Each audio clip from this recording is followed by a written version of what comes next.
नमस्कार, आपके साथ मैं हूं विद्यानाथ झा। आप देख रहे हैं टाइम्स नाउ न भारत। क्या जो लोग धर्म बदलकर आरक्षण लेना चाहते हैं उनको भी आरक्षण मिलना चाहिए? यह सवाल इसलिए क्योंकि सुप्रीम कोर्ट में केंद्र सरकार ने अपना पक्ष रखते हुए साफ किया है कि जो पहले दलित थे लेकिन अपना धर्म बदलकर इस्लाम या ईसाई धर्म अपना लेते हैं वो दलित नहीं रह जाते हैं, लिहाजा उनको आरक्षण का अधिकार नहीं रह जाता है। फिलहाल जो शेड्यूल कास्ट हैं उनके लिए नौकरियों और शिक्षा में आरक्षण का संवैधानिक अधिकार है केवल हिंदू, सिख और बौद्ध धर्म के लोगों को। सरकार ने दलील दी है कि पहले अनुसूचित जाति के लोगों का ईसाई या इस्लाम धर्म अपनाने का कारण छुआछूत की कलंक से मुक्ति पाना होता था, लेकिन इस्लाम और ईसाई में जाति आधारित भेदभाव तो है नहीं। इसके अलावा केंद्र सरकार ने सुप्रीम कोर्ट में कहा है कि सबको आरक्षण नहीं दिया जा सकता, इससे आरक्षण पाने वालों के अधिकार प्रभावित होंगे।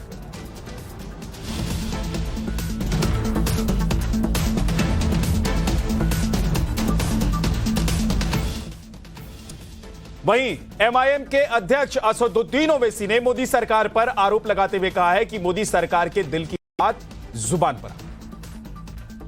एससीज का भी रिप्रेजेंटेशन 12.8 है, उनको रिजर्वेशन मिल रहा है 15%। एसटीज का रिजर्वेशन 7.5, उनका रिप्रेजेंटेशन ग्रुप ए में 5.6, ओबीसीज का रिजर्वेशन 16.88 और उनका रिजर्वेशन क्या है 27%। अब देखते जाओ आप। अच्छा, सेंट्रल यूनिवर्सिटी में कितने ओबीसी प्रोफेसर है? 313 में 9। हाँ, अब आप इसको क्या बोलेंगे, बोलो आप। तो इसीलिए हम बोल रहे हैं कि ये जो रिजर्वेशन गवर्नमेंट ईडब्ल्यूएस नहीं, अपर कास्ट कोटा रिजर्वेशन नहीं है, हजारों साल से जुल्म हो रहा, और आप बोल रहे क्या करना। तो असदुद्दीन ओवैसी को आपने सुना, लेकिन सवाल उठता है कि धर्म छोड़ो फिर जाति पर आरक्षण के लिए लड़ाई क्यों? जिस धर्म में छुआछूत नहीं वहां आरक्षण क्यों? धर्मांतरण के लिए दलितों को भड़काया जाता है, जब धर्म बदल लिया फिर आरक्षण का लालच वाले बैठे हैं। ओवैसी जाति के खिलाफ लेकिन आरक्षण से इतना प्यार क्यों जताते हैं? ये तमाम ऐसे सवाल हैं और इस पर बात करने के लिए हमारे साथ तमाम हमारे खास मेहमान जुड़ गए हैं। राकेश त्रिपाठी बीजेपी के प्रवक्ता हमारे साथ जुड़ गए हैं। सुब्रांशु राय नेता कांग्रेस हमारे साथ कुछ ही देर में जुड़ जाएंगे। डॉक्टर रियाज सैफी हमारे साथ जुड़ेंगे। राजकुमार भाटी हमारे साथ जुड़ेंगे और हर्षवर्धन त्रिपाठी जी वरिष्ठ पत्रकार स्टूडियो में हमारे साथ मौजूद हैं। फिरोज बख्त अहमद हमारे साथ जुड़ गए हैं। बहुत बहुत स्वागत है आप सभी मेहमानों का। राकेश त्रिपाठी, सबसे पहले आपसे सवाल कि क्या आप सामाजिक न्याय से मुसलमानों और ईसाइयों को वंचित रखना चाहते हैं जैसा कि असदुद्दीन ओवैसी कह रहे हैं?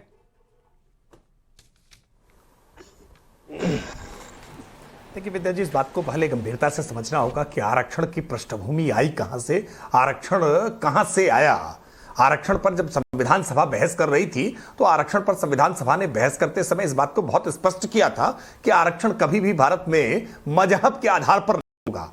आरक्षण उन विशेष तौर पर जातियों के लिए जिनमें गुलामी के कालखंड के कारण हिंदुओं के भीतर जहां पर भेदभाव हो रहा था, गैर बराबरी थी, छुआछूत थी, अस्पृश्यता थी, इन कारणों से इन जातियों को आगे बढ़ने के लिए, उन्नयन के लिए, इनके लिए आरक्षण की एक व्यवस्था की गई थी जिसको 10 वर्षों के लिए किया गया था, जिसके बाद इसकी समीक्षा की जाएगी। देखिए, आरक्षण को लेकर के लंबी बहस उस समय भी संविधान सभा के भीतर हुई थी। कुछ लोग आरक्षण के पक्ष में थे, कुछ लोग इसके विपक्ष में थे, लेकिन मजहबी आरक्षण हो इसके पक्ष में कोई नहीं था। और इस बात को लेकर के सुप्रीम कोर्ट ने भी 1951 में स्पष्ट किया था कि मजहब आधारित आरक्षण नहीं हो सकता है। और इसीलिए भारतीय जनता पार्टी की आज केंद्र की सरकार इस बात को स्पष्ट तौर पर मानती है कि जिन लोगों ने भी धर्मांतरण कर लिया है वो माइनॉरिटी का स्टेटस भी पाए और आरक्षण का लाभ भी पाए। ये दोनों चीजें एक साथ साथ नहीं चल सकती है। जिन लोगों ने भी अपना धर्मांतरण किया है, कन्वर्जन किया है, वो स्पष्ट तौर पर उनके भीतर अब किसी प्रकार का कोई छुआछूत, कोई अस्पृश्यता, उनके साथ किसी प्रकार का कोई गैर बराबरी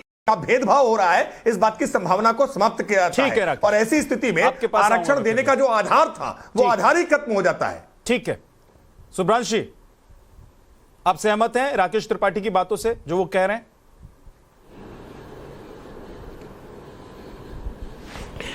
नहीं, देखिए विद्यानाथ जी, 2-3 इंपॉर्टेंट बातें हैं। सबसे इंपॉर्टेंट बात यह है कि गरीब की कोई जाति नहीं होती है। और वो भी खास करके जो पिछले सोशल मीडिया पे चर्चा का विषय बनाया जाता है, एक सब्जेक्ट जिसको हम ब्राह्मण कहते हैं, कभी किसी ने ये जानने की कोशिश नहीं करी कि उस जनेऊधारी की भी धोती फटी होती है। डॉक्टर बाबा साहब आम्बेडकर ने जो संविधान बनाया था ना, उसमें 2-3 बड़ी बड़ी बातें हैं जिस पे मैं आपका ध्यान आकर्षित करना चाहता हूं।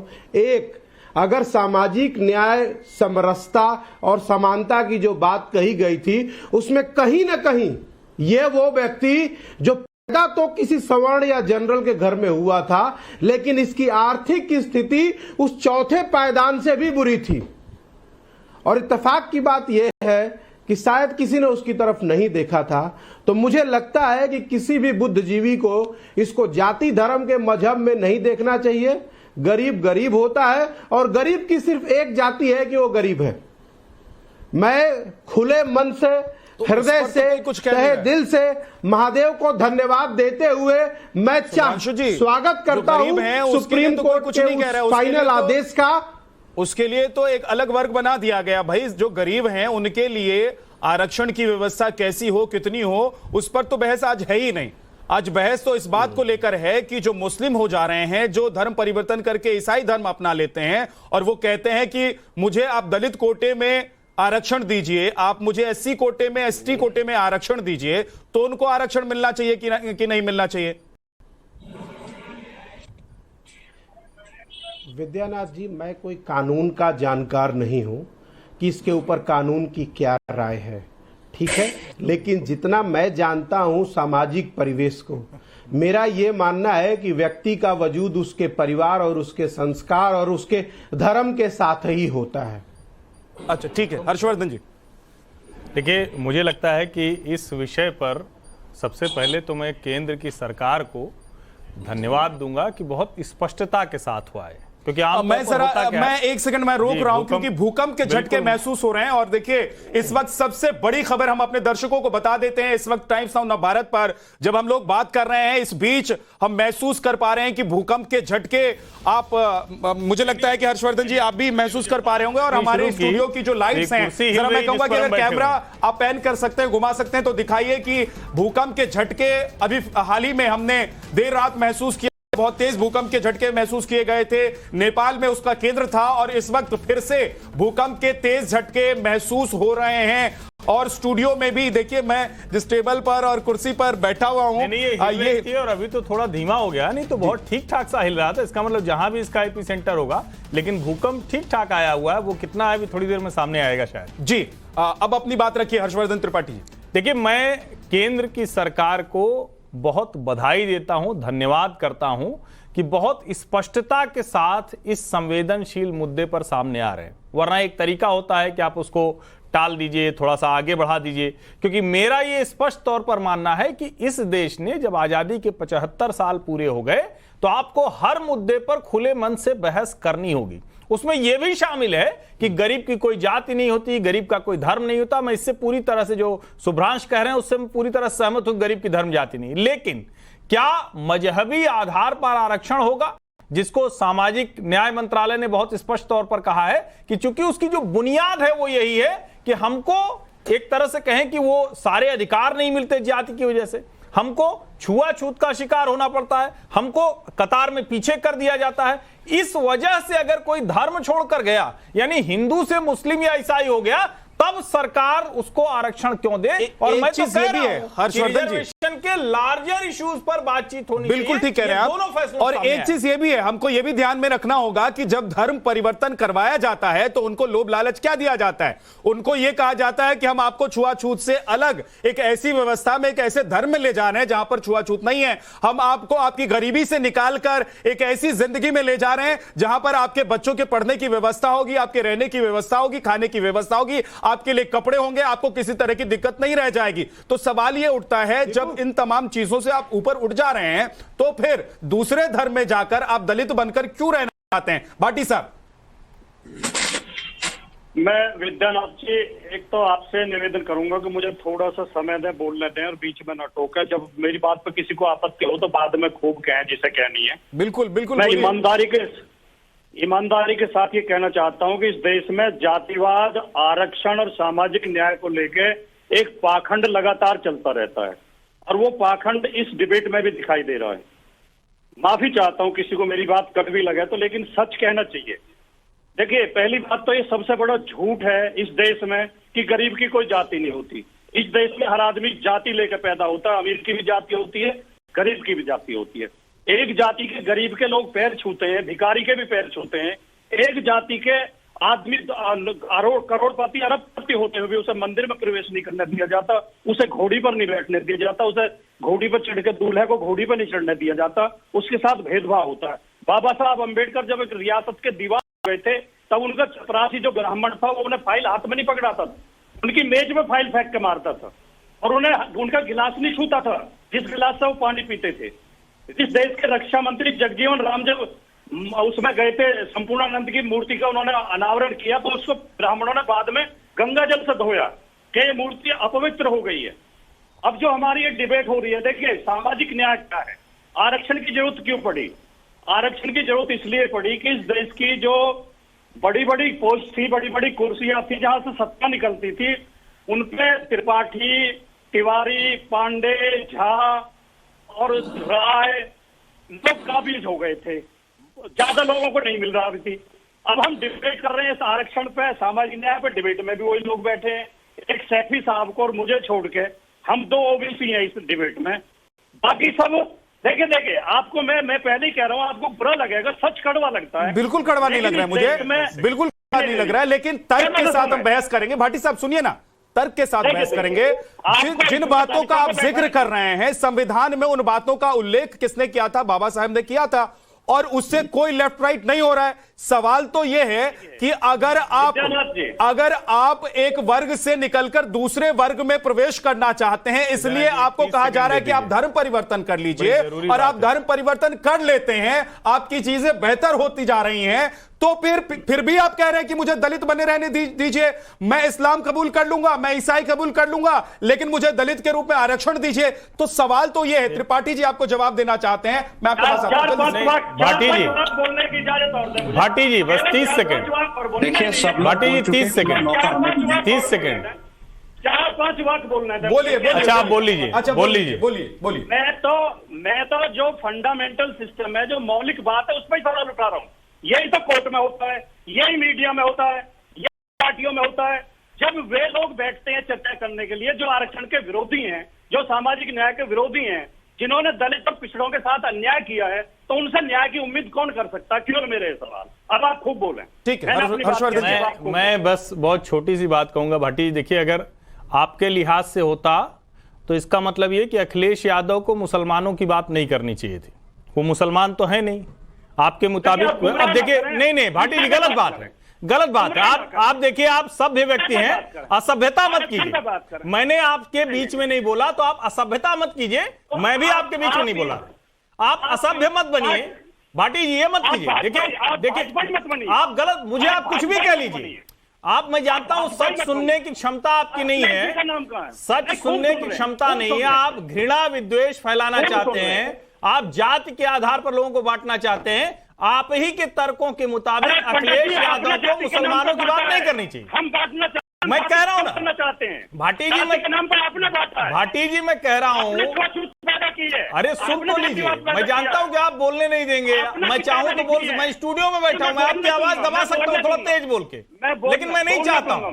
मैं चाहता हूं कि आपकी बात सुनी गई, मेरी भी सुनी जाए।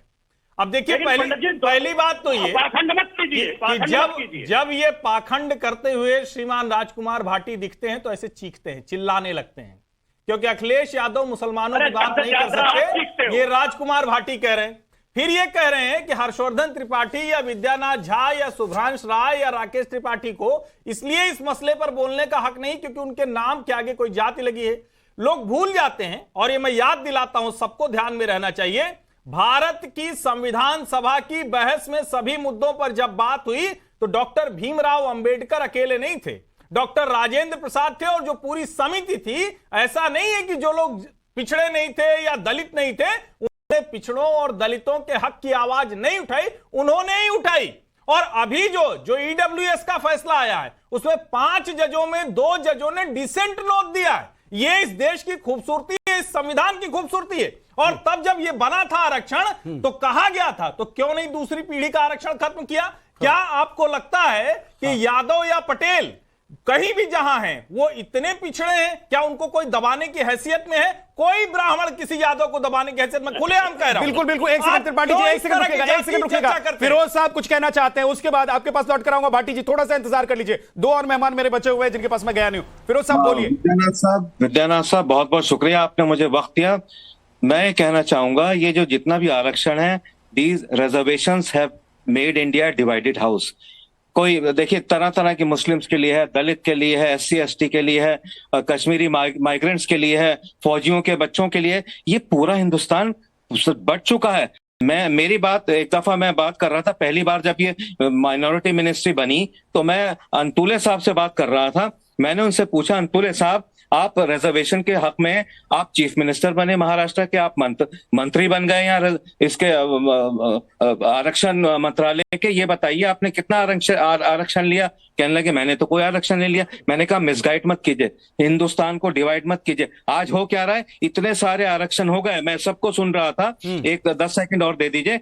जो बेचारे ब्राह्मण लोग हैं, जो बेचारे ये समझिए जनरल जो हिंदू कैटेगरी है, असल में वो बेचारे आरक्षित होकर रह गए, उनके पास कुछ नहीं है। जनरल कैटेगरी जो है सबसे ज्यादा सफर कर रही है, सबको आरक्षण मिल गया। और मैं कहना चाहूँ अपने हाथों पे यकीन करिए, अपने आगे काबिलियत पे यकीन करिए, बिलीव इन योर मेरिट, उससे आगे बढ़िए। आरक्षण और आरक्षण स्पेशली अगर हिंदू मुस्लिम आरक्षण सिर्फ ये हैव और हैव नॉट, आप मुस्लिम हैं और अमीर की बात है तब तो ठीक है। आप मुस्लिम हैं और मुस्लिम होकर आप ये नहीं चाहते हैं कि जो लोग धर्म बदलकर मुसलमान बन जा रहे हैं उनको आरक्षण मिले? असदुद्दीन ओवैसी आपके खिलाफ खड़े हो जाएंगे और हो सकता है आपके खिलाफ फतवा भी जारी हो जाए। फिरोज बख्श साहब बिल्कुल गलत है, गैर कानूनी है वो। विद्यानाथ झा जी वो बिल्कुल गैर कानूनी है, इस तरह से हिंदुस्तान नहीं चलेगा। और जो हुकूमत ने किया है मैं उसका इस्तकबाल करता हूं, मैं उसको कॉन्ग्रेचुलेट करता हूं। ये सारे आरक्षण बंद होने चाहिए, कम से कम इस तरह के आरक्षण नहीं होने चाहिए कि आपने धर्म बदला, आप SC ST भी हैं, मुस्लिम भी हैं। ये क्या हो रहा है हिंदुस्तान में? It must stop now. ठीक है, 10 सेकंड आपको जवाब देना चाहते हैं सिर्फ 10 सेकंड। मेरा ये बहुत स्पष्ट मानना है, भारत के संविधान ने शेड्यूल्ड कास्ट और शेड्यूल्ड ट्राइब, उनके लिए संविधान में आरक्षण की व्यवस्था की थी। आज एकदम स्पष्ट तौर पर है कि जिनको हम कहते हैं ना कि अनुसूचित जाति जनजाति के लोग, उनको निश्चित तौर पर आरक्षण मिलना चाहिए। लेकिन आरक्षण की राजनीति खत्म करने के लिए आरक्षण का दायरा भी तय हो, कितना आरक्षण होगा और कितने में लोग आगे तरह से कहें कि सबके लिए होगा, उस तरफ जाना चाहिए, वरना ये डिबेट इसी तरफ जाएगी और भाटी जी को ऐसे ही दिखता रहेगा। नहीं, ठीक है। रियाज सैफी साहब, क्या मुसलमान जो हैं वो दलित हैं? क्या मुसलमान शेड्यूल्ड ट्राइब्स हैं? तो सवाल यह है कि जब मुसलमानों में जाति धर्म की जो बात हो रही है उसमें जाति है ही नहीं, तो फिर उनको आरक्षण कैसे? जब वो दलित हैं ही नहीं तो उनको आरक्षण कैसे? जब वो आदिवासी हैं ही नहीं तो उनको आरक्षण कैसे?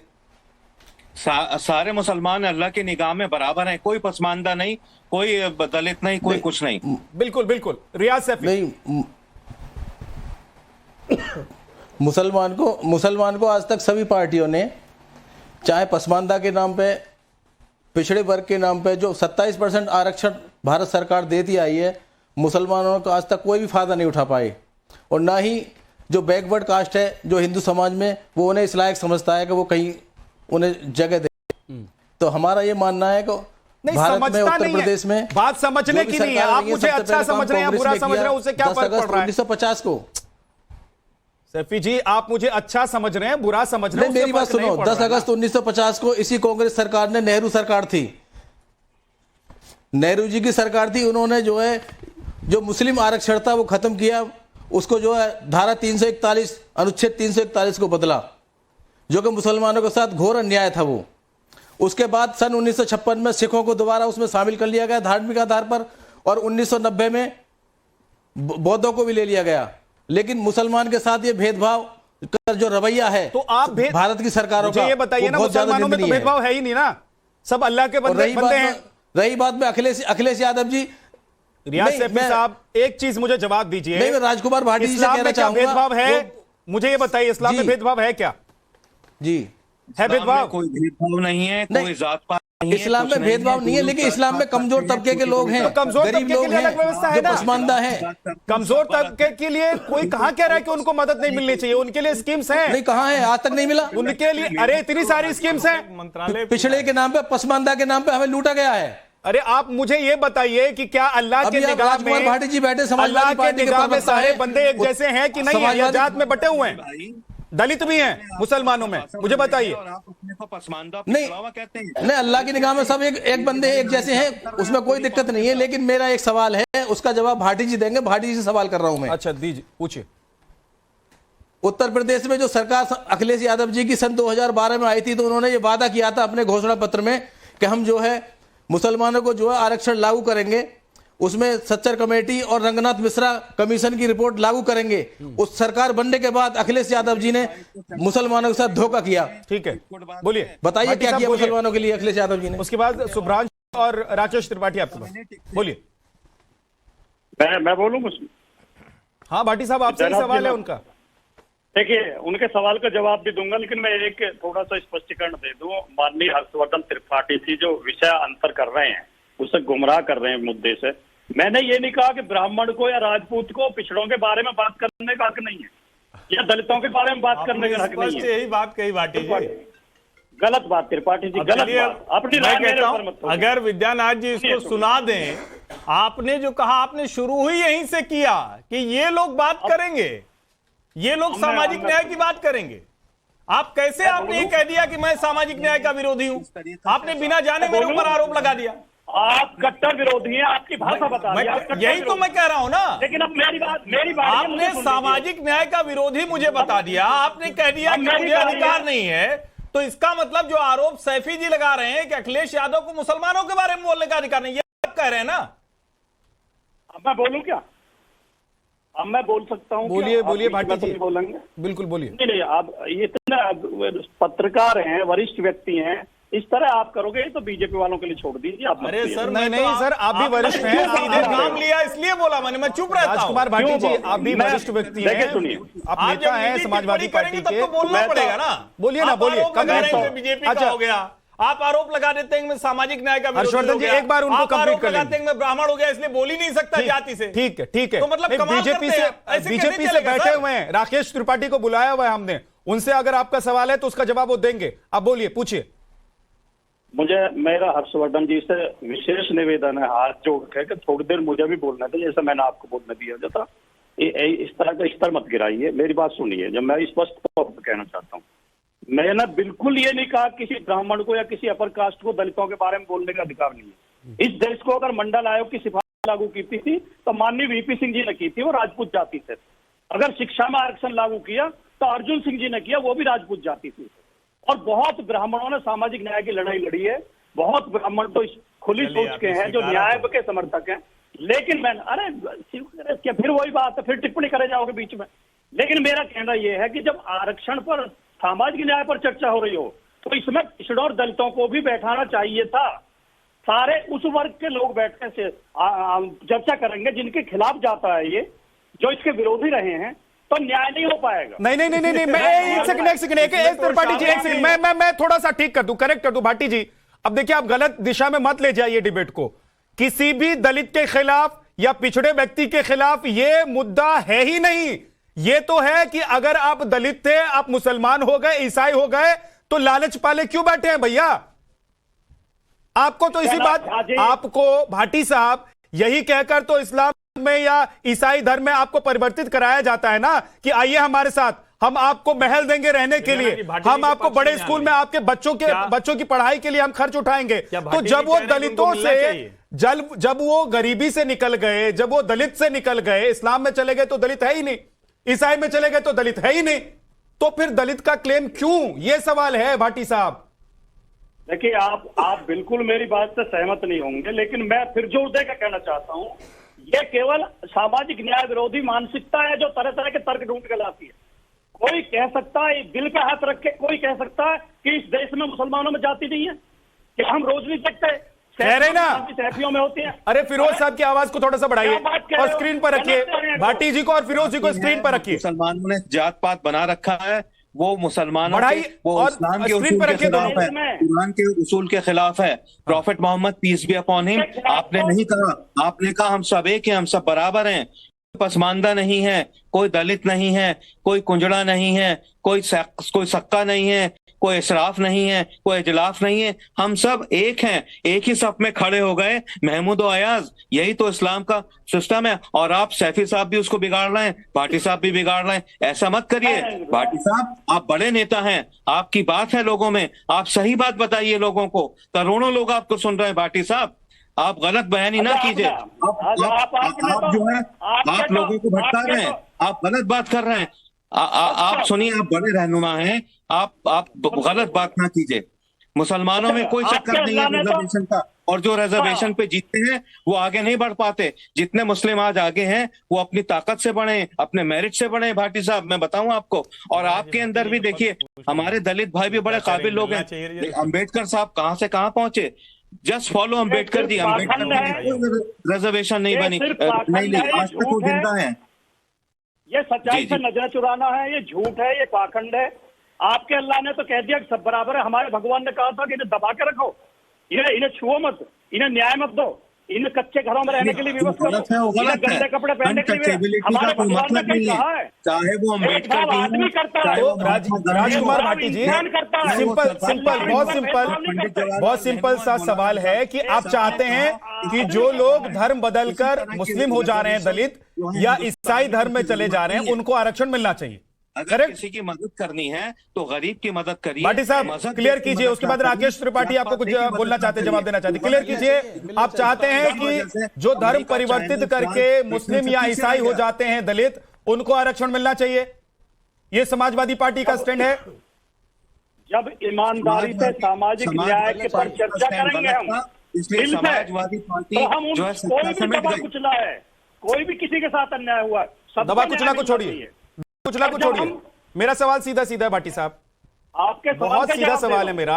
आप क्या चाहते हैं कि जो दलित मुसलमान बन गए हैं, जो दलित ईसाई बन गए हैं, उनको आरक्षण मिलना चाहिए, हाँ या ना? विद्यार्थी सवाल पूछने का मतलब नहीं है, जवाब नहीं हुए करते लोगों को यहाँ मैं जवाब दे रहा हूँ, आप समझें।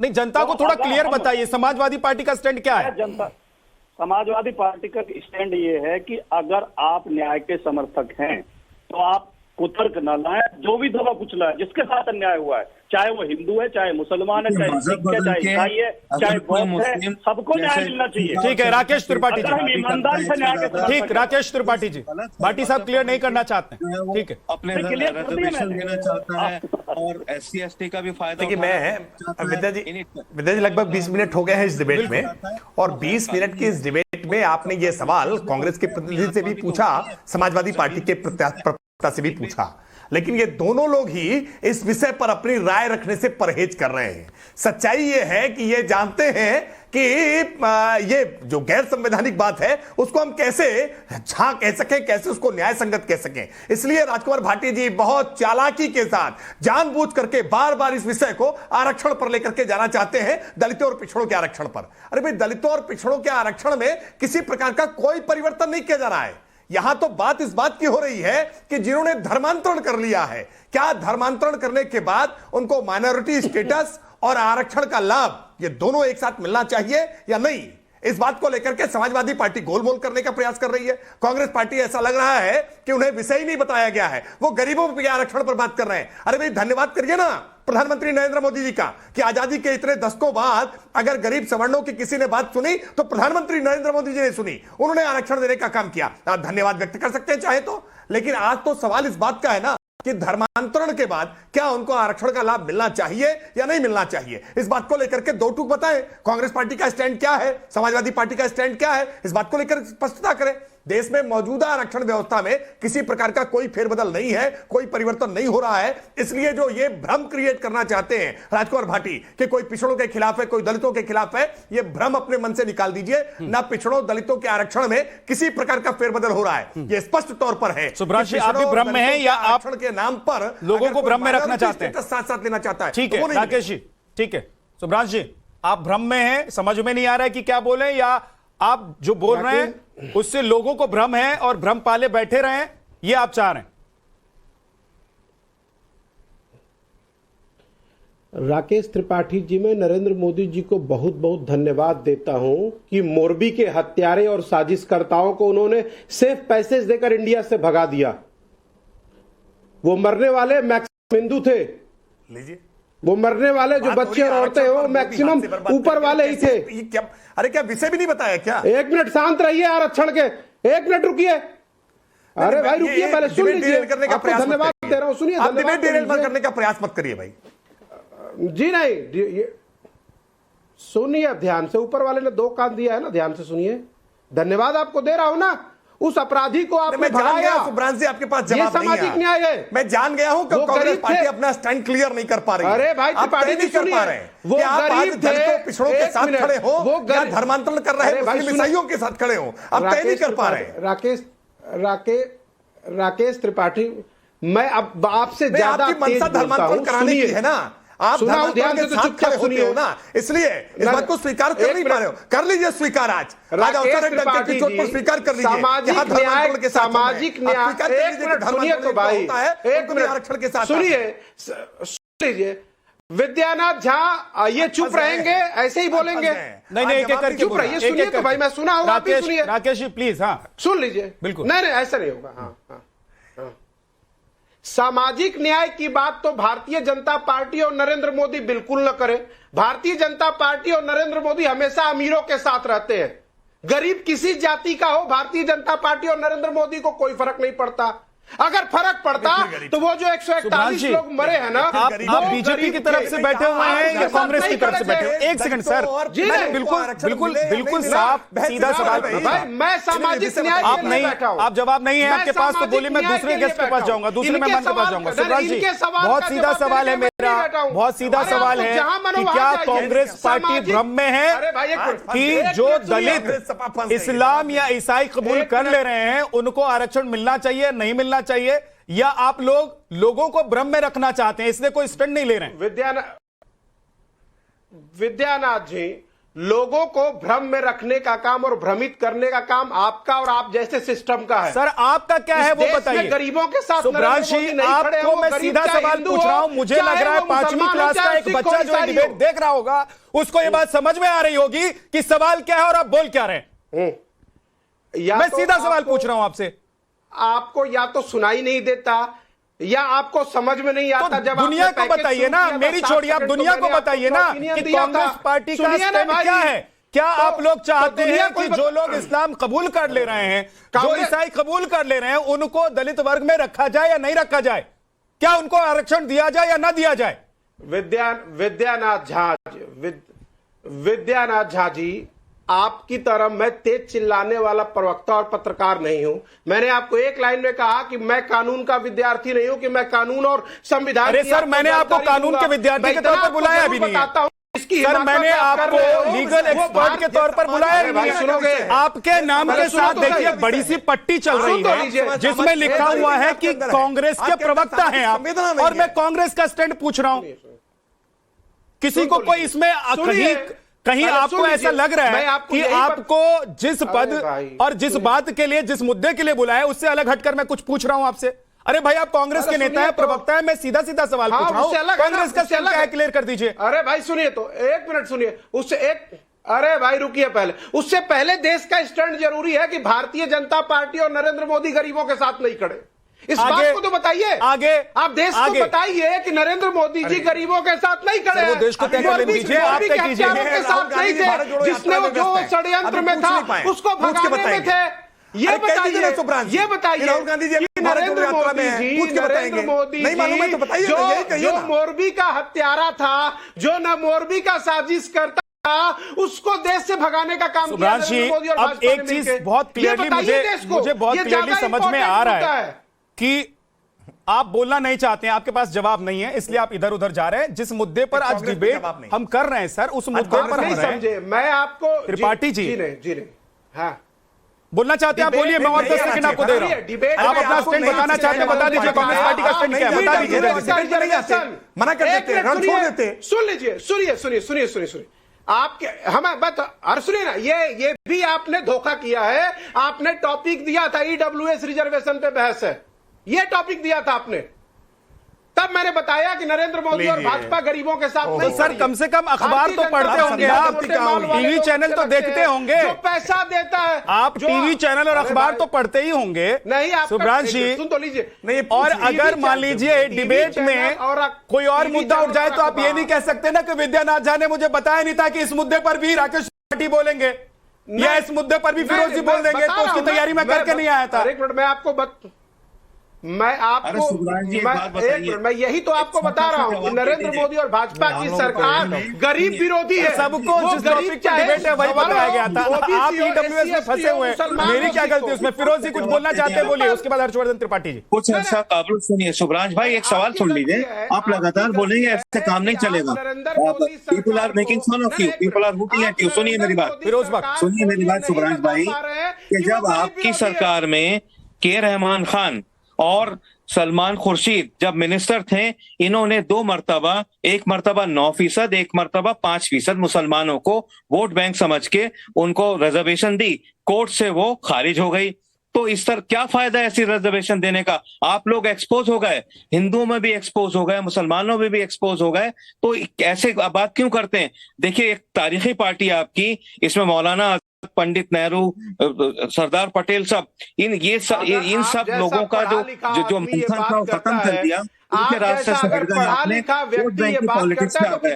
आप जैसे लोगों ने कांग्रेस को खत्म कर दिया, अब आप समझ नहीं पा रहे। ये कह रहे हैं कि अगर दूसरे धर्म के लोग ईसाई बन जाते हैं, मुसलमान बन जाते हैं, तो क्या उन्हें दलित होने का भी फायदा दिया जाए और उनको रिजर्वेशन ईसाई और मुसलमान होने की दी जाए? इस पे आप जवाब नहीं दे रहे। आपसे सवाल पूछो ज्योग्राफिया का, आप जवाब देते हैं फिजिक्स का। पहली बात दे रहा हूं, सुनिए मैं बोलने का मौका सुन लीजिए। अरे बड़ा अच्छा सवाल, 1 मिनट, मजेदार, सुनिए, 1 मिनट, सुनिए, बहुत अच्छा आपने किया। ये बताइए कि वो किस जाति में जाएगा, इसका डिसीजन कौन करेगा? वसीम रिजवी को त्यागी कौन बनाया? मुसलमान अगर कोई हिंदू बनता है तो सीधे जनरल कैटेगरी का त्यागी बन जाएगा।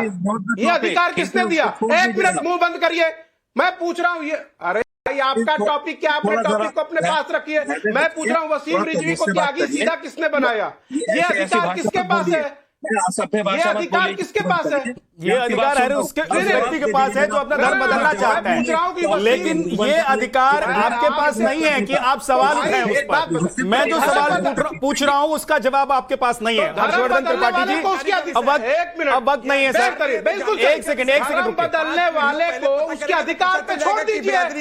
बदलने वाले तो उसको कोई नहीं रोक रहा है। जो आज आप सुब्रांश जी, क्या हो गया आपको? सुब्रांश जी, क्या हो गया आपको? आपको क्या हो गया है? चलिए ठीक है, माफ कीजिएगा, वक्त इतना ही है मेरे पास। बहुत बहुत शुक्रिया आप सभी मेहमानों का हमारे साथ जुड़ने के लिए। सुब्रांश जी, लेकिन मुझे लग रहा है कि आज आप कहीं और हैं, आपका ध्यान कहीं और है, आप समझ नहीं पा रहे हैं कि लोग जो बात कर रहे हैं उस पर आपको जवाब देना क्या है, या फिर आप जानबूझकर लोगों को बरगला रहे हैं, आप भटका रहे हैं। बहुत बहुत शुक्रिया बहरहाल हमारे साथ जुड़ने के सभी मेहमानों का।